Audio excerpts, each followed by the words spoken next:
आखिरी पत्र, the last letter.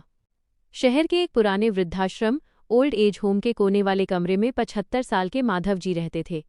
उनके पास संपत्ति के नाम पर सिर्फ एक पुराना ट्रंक था जिसमें कुछ फटी पुरानी तस्वीरें और एक डायरी थी। माधव जी हर रविवार को आश्रम के गेट पर जाकर खड़े हो जाते और घंटों सड़क की ओर ताकते रहते।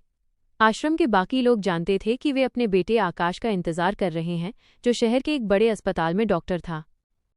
एक झूठी उम्मीद। आकाश पिछले 5 सालों से उनसे मिलने नहीं आया था।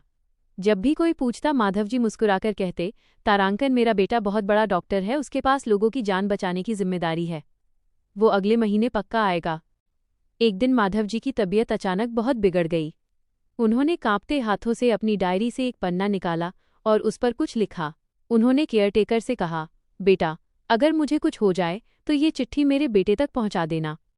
उसी रात माधव जी ने शांति से अपनी आंखें मूंद लीं। कड़वा सच। अगले दिन आकाश आया। वो काले चश्मे पहने था और घड़ी घड़ी अपनी घड़ी देख रहा था। उसने जल्दी जल्दी अंतिम संस्कार की रस्में पूरी की, जैसे वो कोई बोझ उतार रहा हो।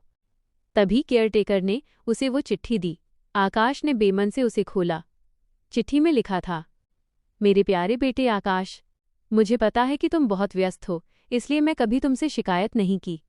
मुझे ये भी पता है कि तुम पिछले 3 सालों से शहर में ही हो, लेकिन मिलने नहीं आ सके। घबराओ मत, मैंने सबको यही कहा कि तुम विदेश में हो। मैंने अपने तकिए के नीचे 10,000 रुपये बचाकर रखे हैं। ये मेरी आखिरी जमा पूंजी है, इसे रख लेना, शायद तुम्हें अपने नए घर के लिए किसी चीज़ की ज़रूरत पड़ जाए। अपनी सेहत का ख्याल रखना, तुम्हारा पिता। चिट्ठी पढ़कर आकाश की आंखों से चश्मा गिर गया। उसे याद आया कि जिस नए घर के लिए पिता ने पैसे जोड़े थे, उसी घर में उसने अपने पिता के लिए एक कमरा तक नहीं रखा था। वो वहीं ज़मीन पर बैठ गया, लेकिन अब पछताने के लिए बहुत देर हो चुकी थी।